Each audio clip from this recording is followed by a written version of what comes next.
कुरान का 15वां सबक, सूरह बकरा, आयत नंबर 66 से 17 तक। बिस्मिल्लाहिर्रहमानिर्रहीम।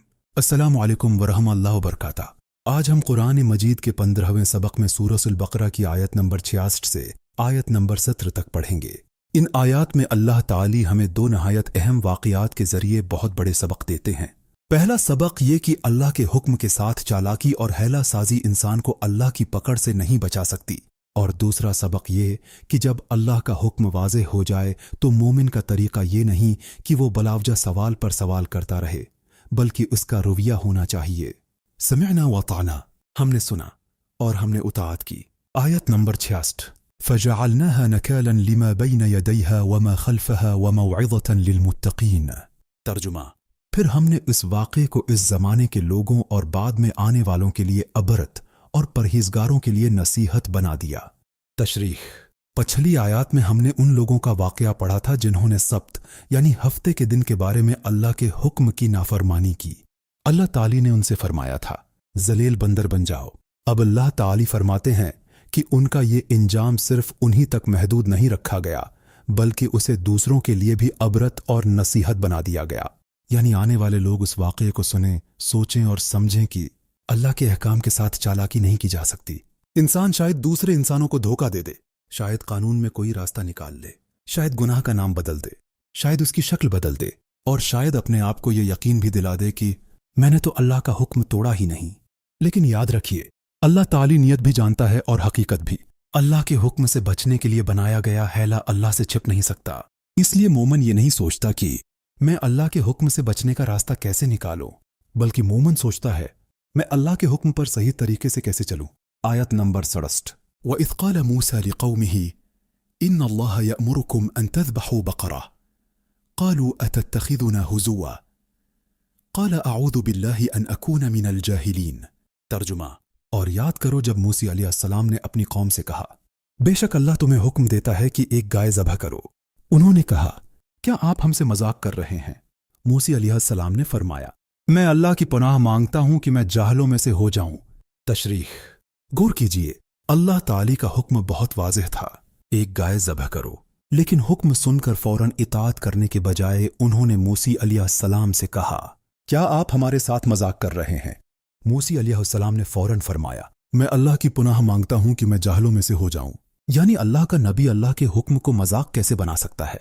यहां हमें अपने रवैये को भी देखना चाहिए। जब कुरान और सहीह सनद से अल्लाह और उसके रसूल सल्लल्लाहु अलैहि वसल्लम का कोई वाज़ेह हुक्म हमारे सामने आ जाए तो हमारा काम ये नहीं होना चाहिए कि हम उसे अपनी ख्वाहिश के मुताबिक मोड़ने की कोशिश करें। मोमिन का मकाम यह है कि वो हक़ पहचानने के बाद उसे कबूल करे। आयत नंबर 68। क़ालू इदउ लना रब्बक युबय्यिन लना मा हिया क़ाल इन्नहु यक़ूलु इन्नहा बक़रतुन ला फ़ारिदुन वला बिक्रुन अवानुन बैन ज़ालिक फ़फ़अलू मा तुअमरून। तर्जुमा, उन्होंने कहा अपने रब से हमारे लिए दुआ कीजिए कि वो हमें वाज़ेह करे कि वो गाय कैसी हो।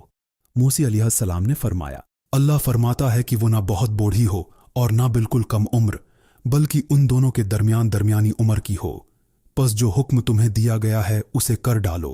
तशरीह, पहला हुक्म सिर्फ इतना था एक गाय ज़बह करो, लेकिन उन्होंने मजीद तफसील मांगी। अब अल्लाह ताली ने बता दिया वो ना बूढ़ी हो ना बिल्कुल कम उम्र हो, बल्कि दरमियानी उम्र की हो, और फिर फरमाया फ़फ़अलू मा तुअमरून, यानी जो हुक्म तुम्हें दिया गया है अब उसे कर डालो। ये अल्फाज बहुत मानी रखते हैं, गोया उन्हें दोबारा मुतवज्जा किया जा रहा है कि अब मजीद ताखीर न करो बल्कि हुक्म की तामील करो। लेकिन सवाल अभी खत्म नहीं हुए। आयत नंबर 69।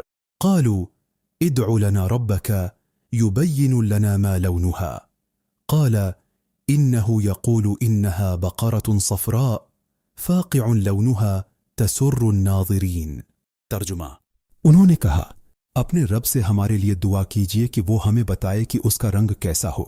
मूसा अलैहिस्सलाम ने फरमाया अल्लाह फरमाता है कि वो शौख जर्द रंग की गाय हो जिसका रंग देखने वालों को खुश कर दे।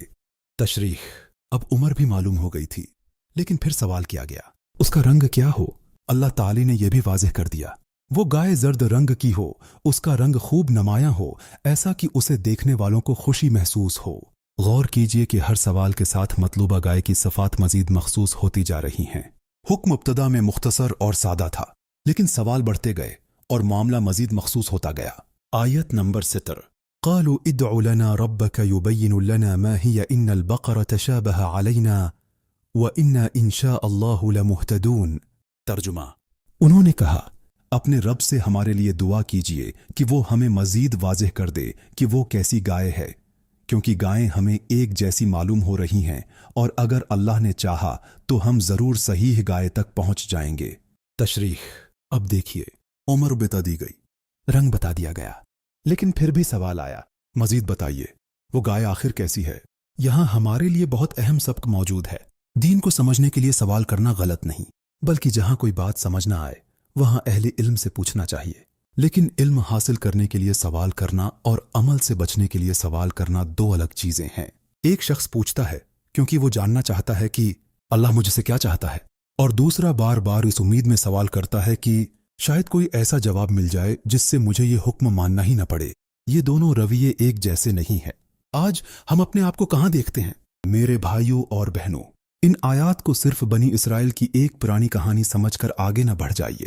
قرآن ہمیں دوسروں کے واقعات اس لیے سناتا ہے کہ ہم اپنے آپ کو ان میں دیکھیں، اپنے دل سے پوچھیں، کہیں ایسا تو نہیں کہ اللہ کا حکم معلوم ہونے کے باوجود ہم اپنی خواہش کے مطابق کوئی دوسرا جواب تلاش کرتے رہتے ہیں۔ کبھی انسان جانتا ہے کہ فلاں چیز حرام ہے، مگر پھر پوچھتا رہتا ہے کیا اس صورت میں جائز ہو سکتی ہے؟ اگر نیت اچھی ہو تو، اگر سب لوگ کر رہے ہوں تو، اگر زمانہ بدل گیا ہو تو۔ یہاں ایک بات واضح رہنی چاہیے، حقیقی شرعی ضرورت یا کسی مسئلے کی صحیح تفصیل جاننے کے لیے سوال کرنا بالکل درست ہے، لیکن اگر اللہ کا حکم واضح ہو چکا ہو اور ہم صرف اپنی خواہش بچانے کے لیے کوئی راستہ تلاش کر رہے ہوں تو ہمیں اپنے دل کا جائزہ لینا چاہیے۔ مومن کا تعلق اللہ کے ساتھ بحث کا نہیں، اطاعت کا تعلق ہے۔ وہ کہتا ہے یا اللہ، اگر یہ تیرا حکم ہے تو میری خواہش کچھ بھی ہو، میں تیرے حکم کے سامنے جھکتا ہوں۔ ایک نہایت خوبصورت بات آیت نمبر 17 میں بنی اسرائیل نے کہا وَإِنَّا إِن شَاءَ اللَّهُ لَمُهْتَدُونَ، یعنی اور اگر اللہ نے چاہا تو ہم ضرور صحیح راستہ پا لیں گے۔ یہ الفاظ ہمیں ایک اور حقیقت یاد دلاتے ہیں، ہدایت صرف ذہانت سے نہیں ملتی۔ انسان بہت پڑھا لکھا ہو سکتا ہے، بہت ذہین ہو سکتا ہے، بہت دلیلیں جانتا ہو سکتا ہے، لیکن دل کا حق کے سامنے جھک جانا یہ اللہ کی توفیق ہے۔ اسی لیے ہمیں اللہ سے ہدایت مانگتے رہنا چاہیے۔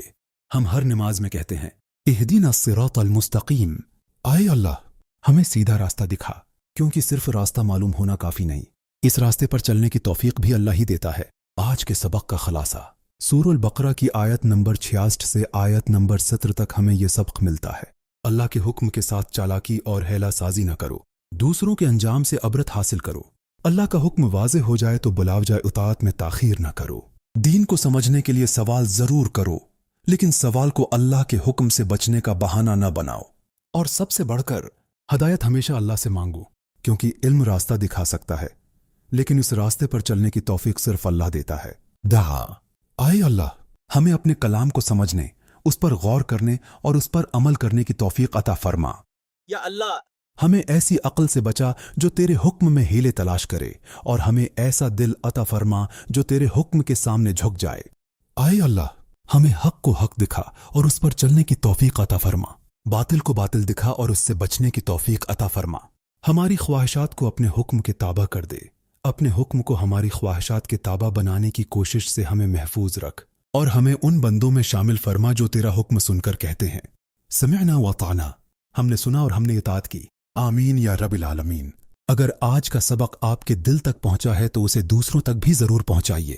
ہو سکتا ہے قرآن کی ایک آیت، ایک نصیحت کسی انسان کے دل کو اللہ کی طرف واپس لے آئے۔ اللہ حافظ۔